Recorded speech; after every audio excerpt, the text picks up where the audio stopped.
residency gig in Las Vegas. After the incident happened, it was just completely gone, man. Remember Color Me Bad, the smooth R&B group that dominated the early 90s with hits like I Wanna Set You Up.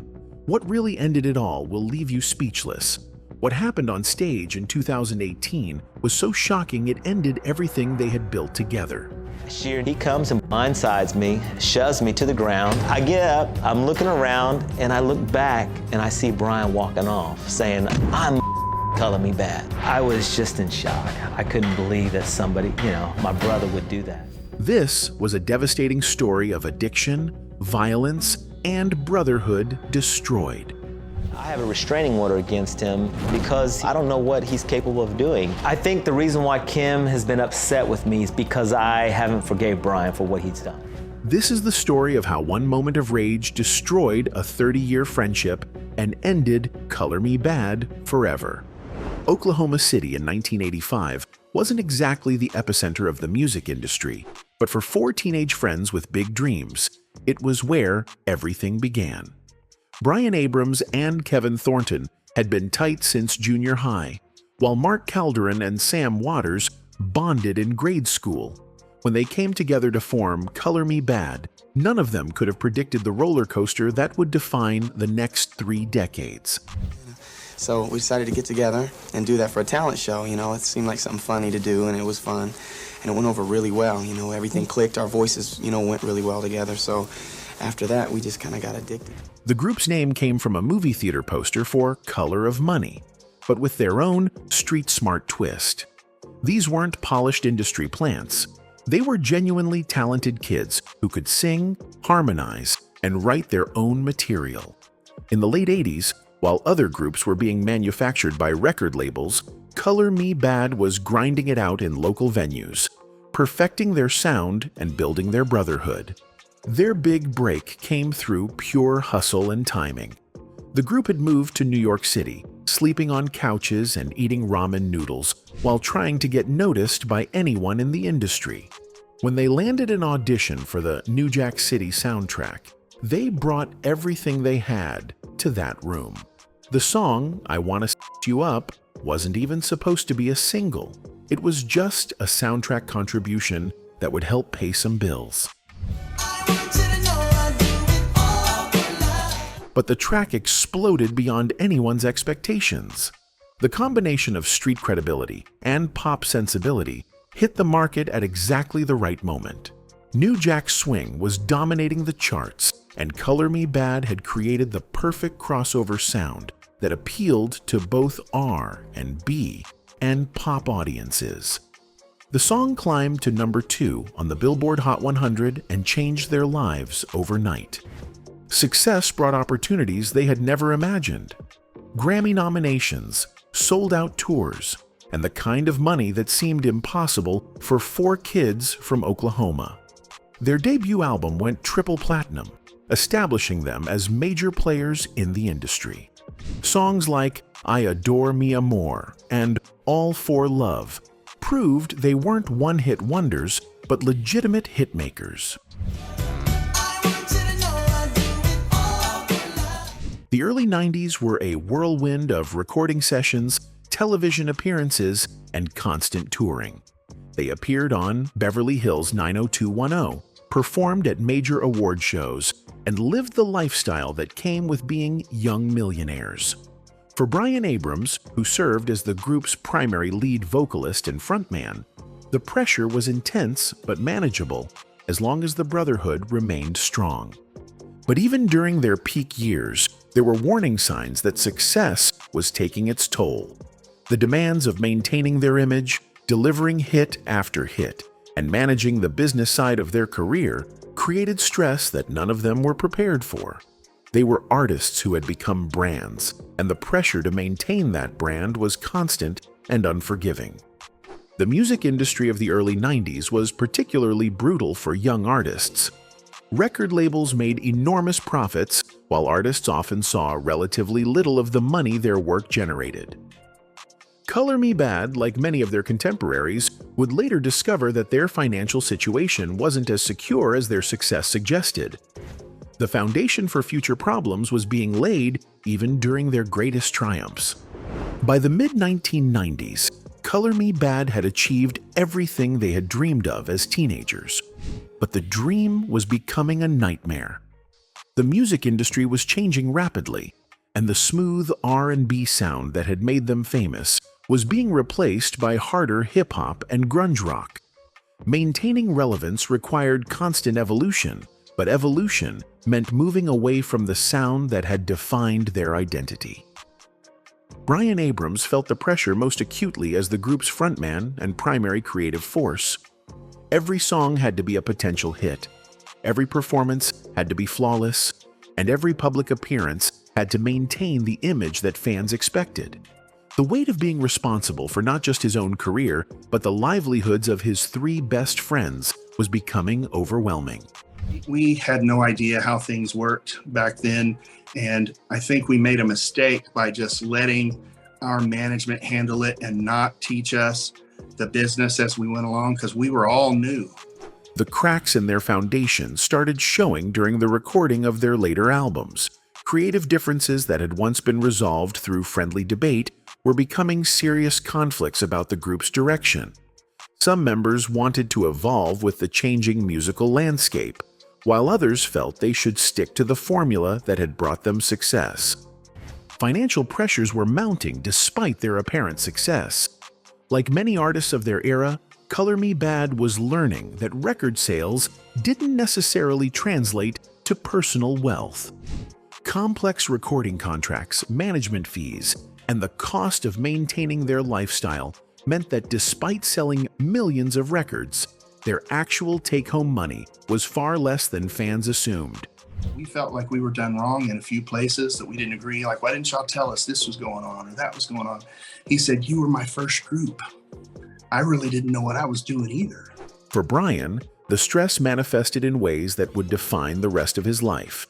What started as a casual drink before performances to calm his nerves gradually became a necessity. The stage fright that had always been manageable was now requiring chemical assistance to overcome. Alcohol became his coping mechanism for dealing with pressure, anxiety, and the fear of disappointing everyone who depended on him. With alcohol, I found that it took away my inhibitions. It started out slow, a shot before going on stage. As the years progressed, I started drinking more and more to the point where I was binge drinking. The other members were dealing with their own struggles. Some wanted to pursue solo careers or different musical directions, while others were starting families and questioning whether the touring lifestyle was sustainable long-term. The brotherhood that had been their greatest strength was being tested by success, pressure, and conflicting visions for their future. Industry politics added another layer of complexity. As New Jack Swing faded and hip-hop became more dominant, Color Me Badd found themselves being repositioned by their label as a more pop-oriented act. This alienated some of their core R&B audience while failing to fully capture the pop market they were targeting. Recording sessions became increasingly tense as the group struggled to find their identity in a changing musical landscape. The easy camaraderie that had defined their early years was replaced by professional tension and personal frustration. Each member was dealing with the pressure differently, and those differences were creating divisions that would eventually prove irreparable. By 1998, the stress had become too much for the original lineup to handle. The group that had started as four best friends chasing a dream had become a business relationship strained by conflicting priorities, financial pressures, and personal demons. The decision to break up was inevitable, but it felt like the death of something that had been sacred to all of them. The breakup in 1998 should have provided relief from the pressures that had been building for years, but for Brian Abrams, it only made things worse. Without the structure and purpose that Color Me Badd had provided, his drinking escalated from a coping mechanism to a full-blown addiction that threatened to destroy everything he had worked for. I would start buying the pints, and so I'd buy a couple of pints of vodka and I'd drink them within an hour. There always comes that time when I have that little breakdown and I decide I can handle it. I'm grown. I want to have a couple drinks, and it just spirals out of control. The solo career that was supposed to be his fresh start never materialized in any meaningful way. His 2001 album, Welcome to Me, failed to capture the magic that had made Color Me Bad special, and radio programmers weren't interested in a former boy band member trying to establish himself as a serious solo artist.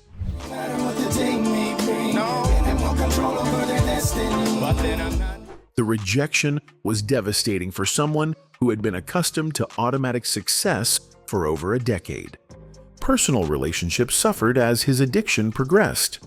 The charming, talented performer that fans remembered was being replaced by someone who was unpredictable, unreliable, and often hostile when confronted about his drinking. Friends and family members found themselves walking on eggshells, never knowing which version of Brian they would encounter. Meanwhile, his former bandmates were pursuing their own paths with varying degrees of success. Mark Calderon worked as a songwriter and producer, contributing to projects for other artists while trying to establish himself outside of the Color Me Bad identity. The bonds that had once seemed unbreakable were being strained by distance, different priorities, and the unresolved issues that had led to their original breakup. The music industry had moved on without them. The smooth R&B sound that had defined the early 90s was now considered dated, and nostalgia for their era hadn't yet reached the point where reunion tours were commercially viable. They were caught in an unfortunate timing gap. Too recent to be classic, too old to be current. Record labels, they like the young acts, man. They you know, they don't want to mess with the old dudes anymore. You know, it's a whole new set of people working the game. Brian's appearance on VH1's Mission Man Band in 2007 was supposed to be a comeback opportunity, but it highlighted how much he had struggled since Color Me Bad's heyday. The show paired him with other former boy band members, trying to recapture their glory days, but the chemistry was forced and the music felt like a pale imitation of what they had once been capable of creating. The weight gain that accompanied his drinking was becoming another source of shame and insecurity.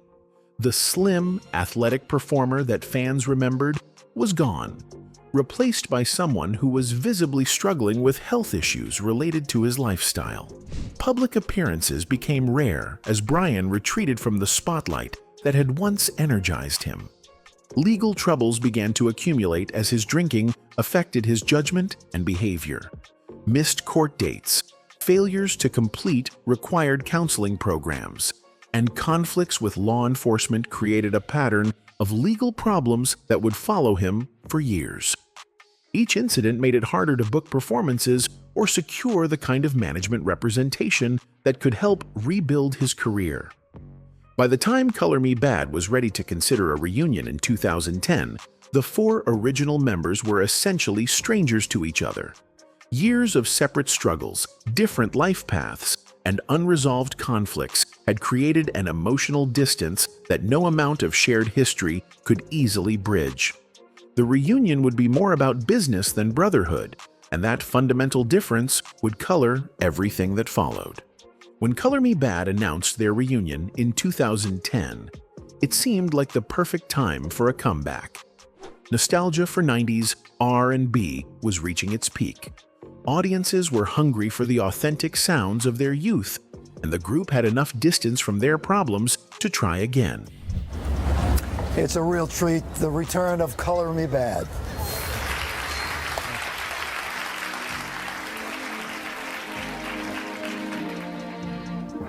Dream on, dream away. What fans didn't realize was that the reunion was built on the same broken foundations that had caused their original breakup.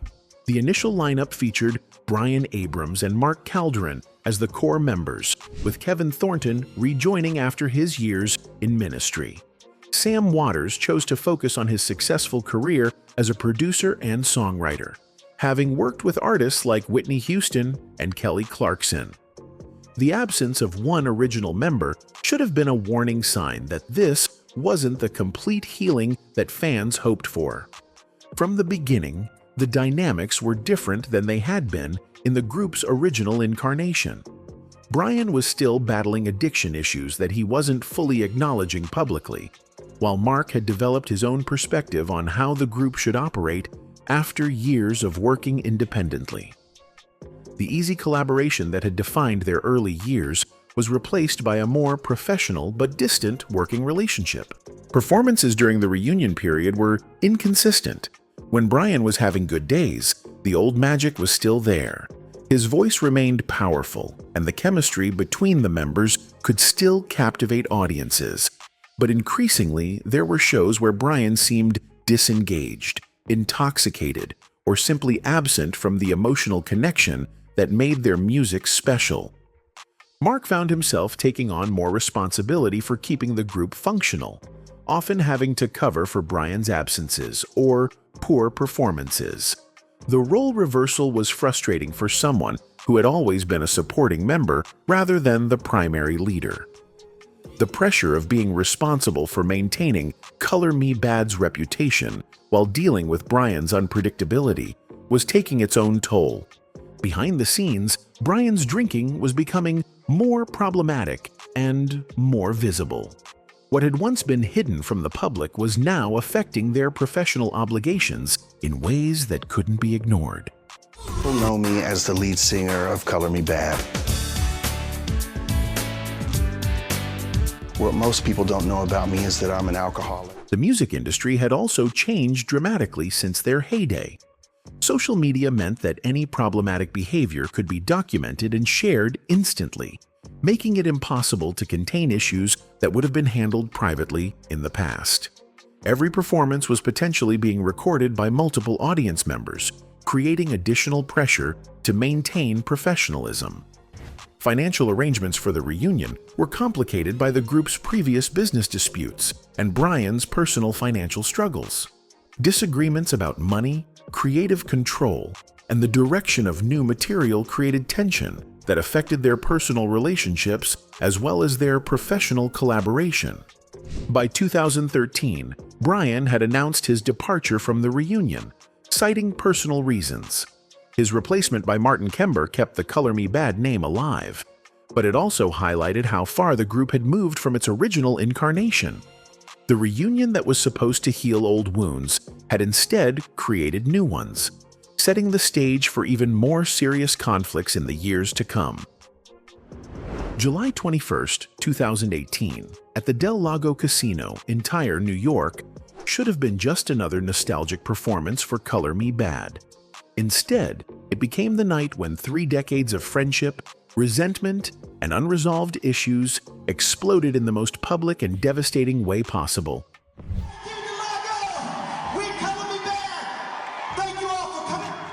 The day had been problematic from the start.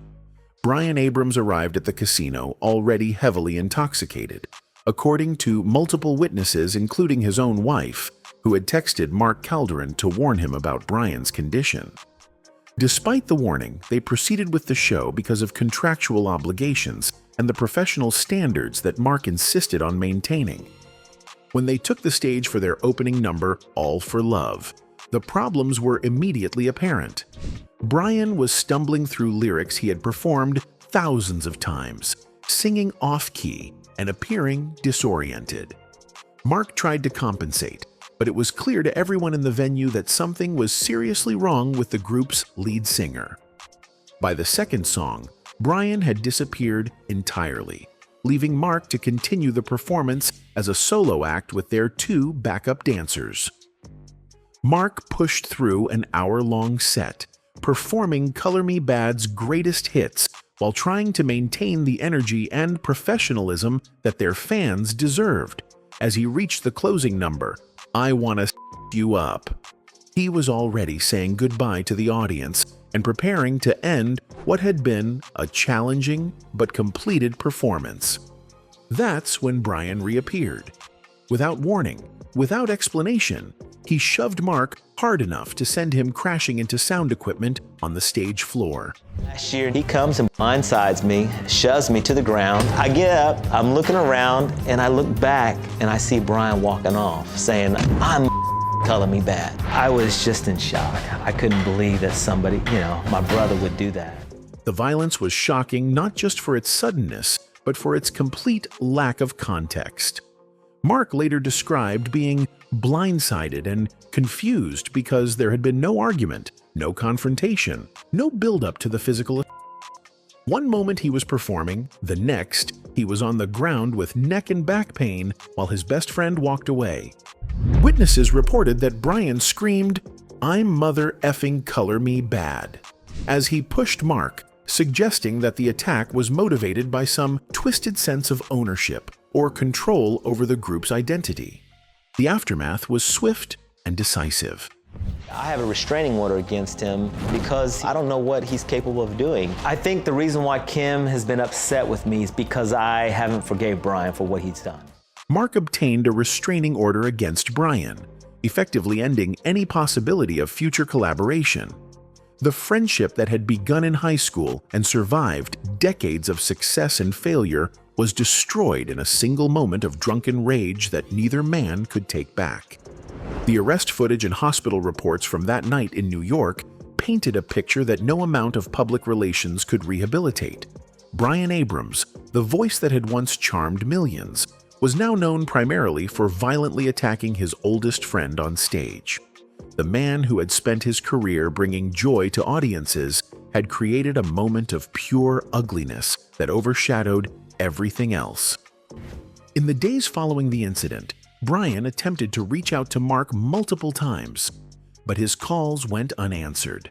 The restraining order meant they couldn't have contact except for professional obligations, creating a bizarre situation where they were contractually bound to perform together while legally prohibited from speaking to each other. Text messages that came after, the emails, the threats. I've always accepted his apologies, but enough is enough. The incident forced Brian to confront the reality of his addiction in a way that previous problems had not. Being arrested for his best friend was a rock-bottom moment that even his deepest denial couldn't rationalize away. For the first time, he began to seriously consider that his drinking had progressed beyond his ability to control it. Public reaction was swift and largely negative.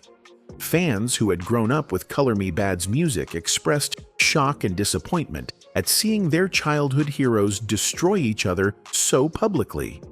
Brian's recovery journey was documented through his own social media posts and interviews, showing a man genuinely trying to rebuild his life after hitting rock bottom. He achieved periods of sobriety and began working on solo music that reflected his experiences with addiction and redemption. People know me as the lead singer of Color Me Bad. What most people don't know about me is that I'm an alcoholic. The voice that had once been purely about romance and celebration now carried the weight of real pain and hard-earned wisdom. The final official dissolution of Color Me Bad came not with a dramatic announcement but with a quiet acknowledgement that the reunion had run its course. Mark continued performing the hits with new lineups, while Brian focused on his recovery and solo work. They had become two separate entities connected only by copyright agreements and shared history. In interviews years later, both men expressed regret about how their partnership ended, but neither suggested that reconciliation was possible. Too much damage had been done, too many boundaries had been crossed, and too much time had passed for them to find their way back to the friendship that had started everything. The legacy of Color Me Bad became a complex mixture of musical achievement and personal tragedy. Their hits would continue to soundtrack romantic moments and nostalgic playlists, but their story served as a reminder that success, friendship, and talent couldn't overcome the destructive power of addiction and unresolved trauma. The brotherhood that had begun with 4 teenagers dreaming of musical stardom ended with 2 middle-aged men who couldn't be in the same room together. It was a conclusion that nobody could have predicted during their glory days, but one that felt inevitable once all the pieces were in place. Anyway, that's it for the video, folks. Bye.